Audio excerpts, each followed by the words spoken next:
Superintendent Mansus had a little office in Scotland Yard proper, which, he complained, was not so much a private bureau as a waiting room to which repaired every official of the police service who found time hanging on his hands.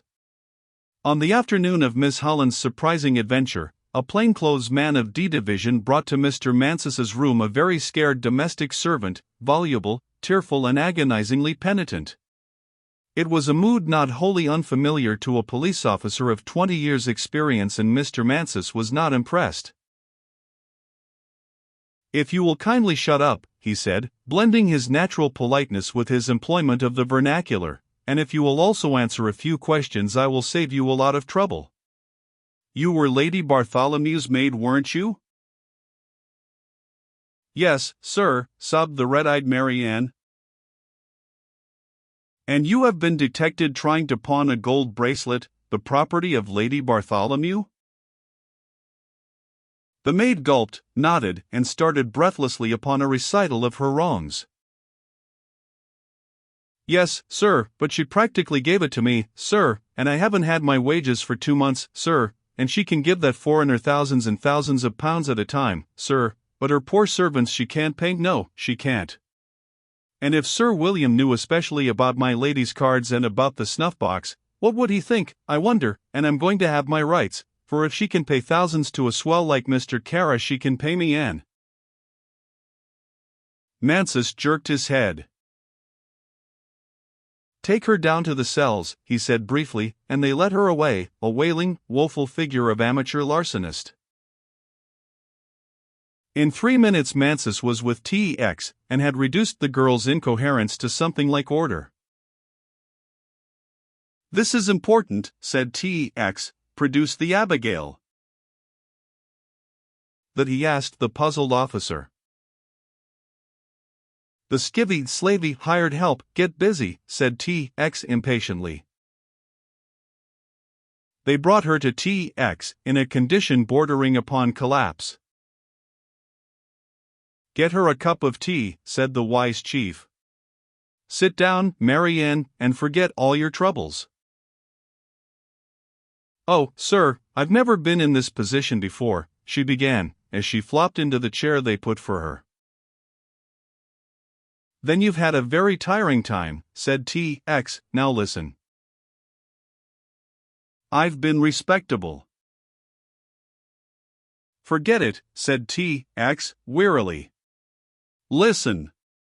If you'll tell me the whole truth about Lady Bartholomew and the money she paid to Mr. Kara. £2,000, 2 separate thousand, and by all accounts dash.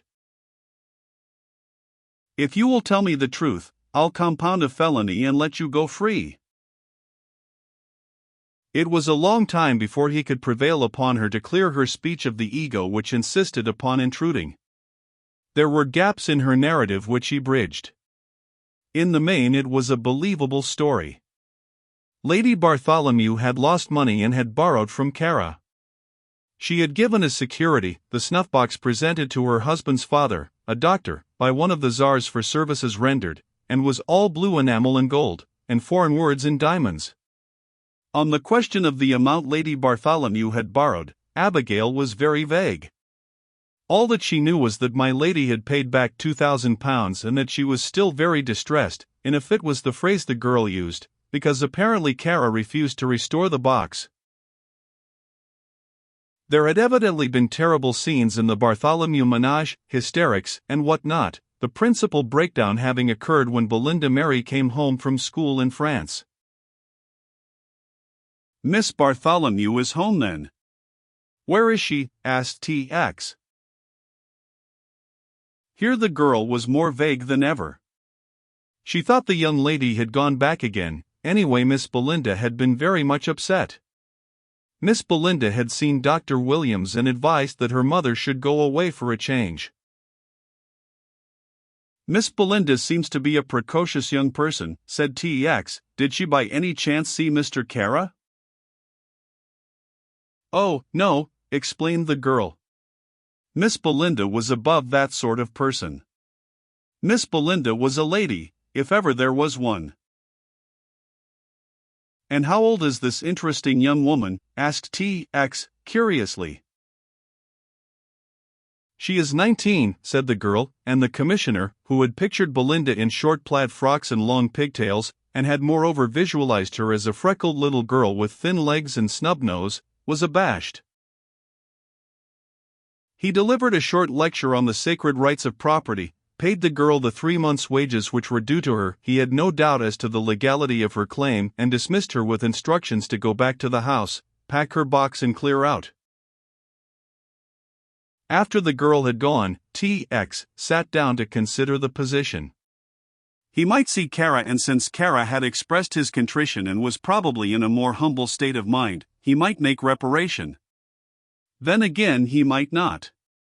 Mansus was waiting and T.X. walked back with him to his little office. I hardly know what to make of it, he said in despair. If you can give me Kara's motive, sir, I can give you a solution, said Mansus. T.X. shook his head. That is exactly what I am unable to give you, he said. He perched himself on Mansus's desk and lit a cigar. I have a good mind to go round and see him, he said after a while. Why not telephone to him? Asked Mansus. There is his phone straight into his boudoir. He pointed to a small telephone in a corner of the room.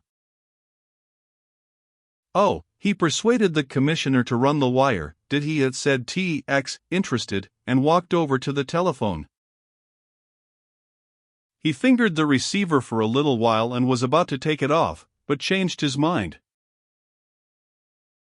I think not, he said, I'll go round and see him tomorrow.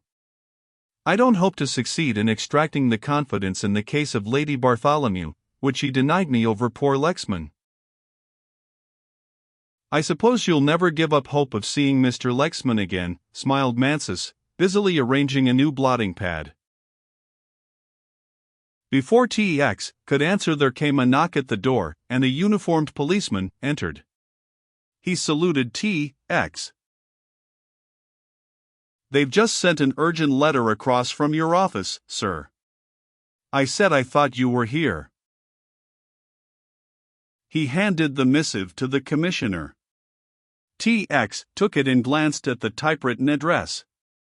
It was marked urgent and by hand. He took up the thin, steel, paper knife from the desk and slit open the envelope.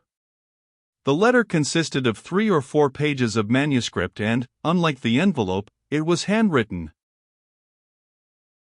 My dear T.X., it began, and the handwriting was familiar.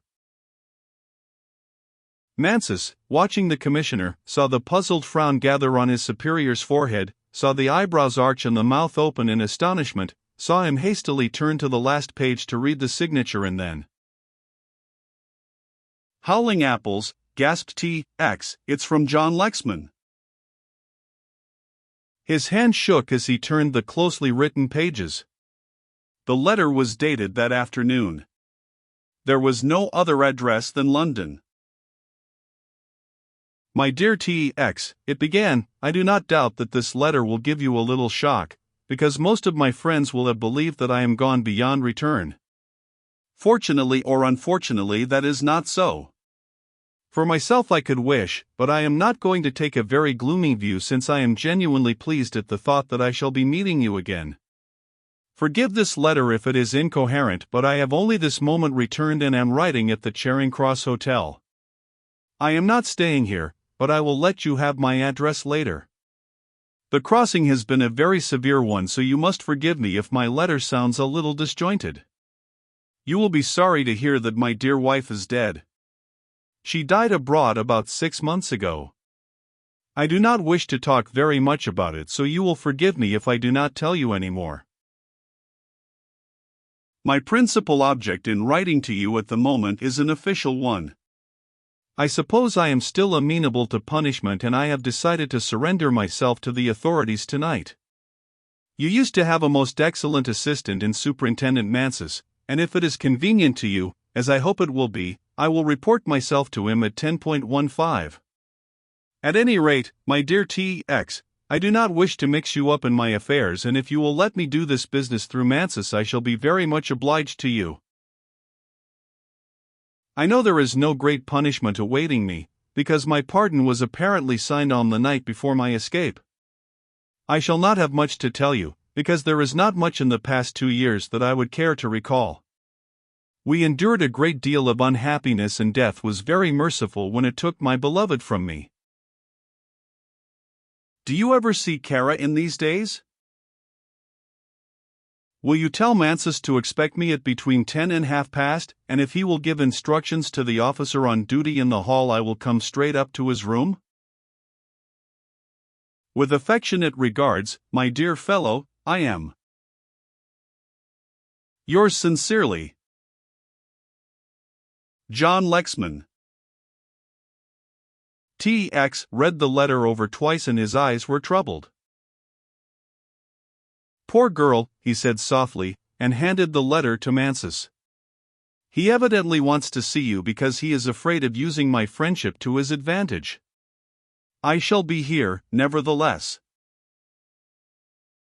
What will be the formality? Asked Mansus. There will be no formality, said the other briskly. I will secure the necessary pardon from the Home Secretary, and in point of fact I have it already promised, in writing. He walked back to Whitehall, his mind fully occupied with the momentous events of the day. It was a raw February evening, sleet was falling in the street, a piercing easterly wind drove even through his thick overcoat. In such doorways as offered protection from the bitter elements, the wreckage of humanity which clings to the West End of London, as the singed moth flutters about the flame that destroys it, were huddled for warmth. T.X. was a man of vast human sympathies. All his experience with the criminal world, all his disappointments, all his disillusions had failed to quench the pity for his unfortunate fellows. He made it a rule on such nights as these, that if, by chance, returning late to his office, he should find such a shivering piece of jetsam sheltering in his own doorway, he would give him or her the price of a bed. In his own quaint way he derived a certain speculative excitement from this practice. If the doorway was empty, he regarded himself as a winner. If someone stood sheltered in the deep recess which is a feature of the old Georgian houses in this historic thoroughfare, he would lose to the extent of a shilling. He peered forward through the semi-darkness as he neared the door of his offices. "I've lost," he said, and stripped his gloves preparatory to groping in his pocket for a coin. Somebody was standing in the entrance, but it was obviously a very respectable somebody.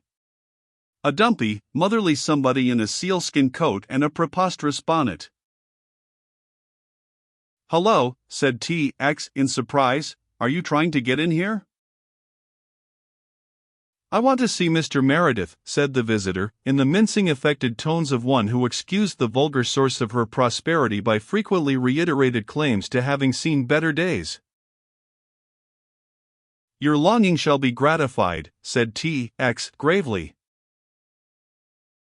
He unlocked the heavy door, passed through the uncarpeted passage, there are no frills on government offices, and led the way up the stairs to the suite on the first floor which constituted his bureau.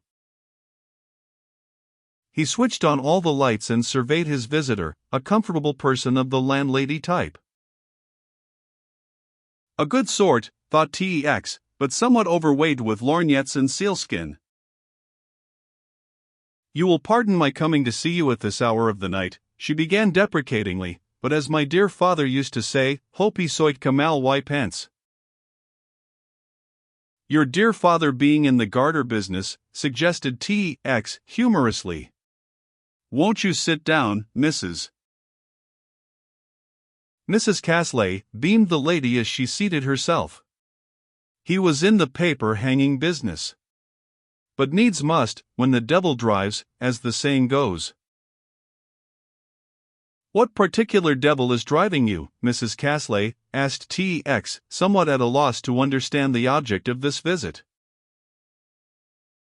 "I may be doing wrong," began the lady, pursing her lips, "and two blacks will never make a white." And all that glitters is not gold, suggested TX, a little wearily. Will you please tell me your business, Mrs. Casley? I am a very hungry man. Well, it's like this, sir, said Mrs. Casley, dropping her erudition, and coming down to bedrock homeliness. I've got a young lady stopping with me, as respectable a gel as I've had to deal with. And I know what respectability is, I might tell you, for I've taken professional boarders and I have been housekeeper to a doctor. You are well qualified to speak, said T.X., with a smile. And what about this particular young lady of yours? By the way, what is your address? 86A, Marylebone Road, said the lady. T.X. sat up. Yes, he said quickly. What about your young lady? She works as far as I can understand, said the loquacious landlady, with a certain Mr. Kara in the typewriting line. She came to me 4 months ago. Never mind when she came to you, said T.X. impatiently. Have you a message from the lady? Well, it's like this, sir, said Mrs. Casley, leaning forward confidentially and speaking in the hollow tone which she had decided should accompany any revelation to a police officer. This young lady said to me, if I don't come any night by 8 o'clock you must go to T.X. and tell him. She paused dramatically. Yes, said T.X. quickly, for heaven's sake go on, woman. Tell him, said Mrs. Casley, that Belinda Mary. He sprang to his feet. Belinda Mary, he breathed, Belinda Mary. In a flash he saw it all. This girl with a knowledge of modern Greek, who was working in Kara's house, was there for a purpose. Kara had something of her mother's, something that was vital and which he would not part with, and she had adopted this method of securing that something. Mrs. Casley was prattling on, but her voice was merely a haze of sound to him. It brought a strange glow to his heart that Belinda Mary should have thought of him. Only as a policeman, of course, said the still, small voice of his official self. Perhaps, said the human T.X., defiantly. He got on the telephone to Mansus and gave a few instructions. You stay here, he ordered the astounded Mrs. Casley. I am going to make a few investigations. Kara was at home, but was in bed. T.X. remembered that this extraordinary man invariably went to bed early and that it was his practice to receive visitors in this guarded room of his. He was admitted almost at once and found Kara in his silk dressing gown lying on the bed smoking. The heat of the room was unbearable even on that bleak February night. This is a pleasant surprise, said Kara, sitting up. I hope you don't mind my dishabille. T.X. came straight to the point. Where is Miss Holland? He asked. Miss Holland? Kara's eyebrows advertised his astonishment. What an extraordinary question to ask me, my dear man. At her home, or at the theater, or in a cinema palace, I don't know how these people employ their evenings. She is not at home, said T.X., and I have reason to believe that she has not left this house. What a suspicious person you are, Mr. Meredith. Kara rang the bell and Fisher came in with a cup of coffee on a tray. Fisher, drawled Kara. Mr. Meredith is anxious to know where Miss Holland is. Will you be good enough to tell him you know more about her movements than I do? As far as I know, sir, said Fisher deferentially, she left the house about 5:30, her usual hour. She sent me out a little before 5 on a message, and when I came back her hat and her coat had gone, so I presume she had gone also. Did you see her go? Asked T.X. The man shook his head. No, sir, I very seldom see the lady come or go. There has been no restrictions placed upon the young lady and she has been at liberty to move about as she likes. I think I am correct in saying that, sir. He turned to Kara. Kara nodded. You will probably find her at home. He shook his finger waggishly at T.X. What a dog you are, he jibed. I ought to keep the beauties of my household veiled, as we do in the East, and especially when I have a susceptible policeman wandering at large. T.X. gave jest for jest. There was nothing to be gained by making trouble here. After a few amiable commonplaces he took his departure. He found Mrs. Casley being entertained by Mansus with a wholly fictitious description of the famous criminals he had arrested. I can only suggest that you go home, said T.X. I will send a police officer with you to report to me, but in all probability you will find the lady has returned. She may have had a difficulty in getting a bus on a night like this. A detective was summoned from Scotland Yard and accompanied by him Mrs. Casley returned to her domicile with a certain importance.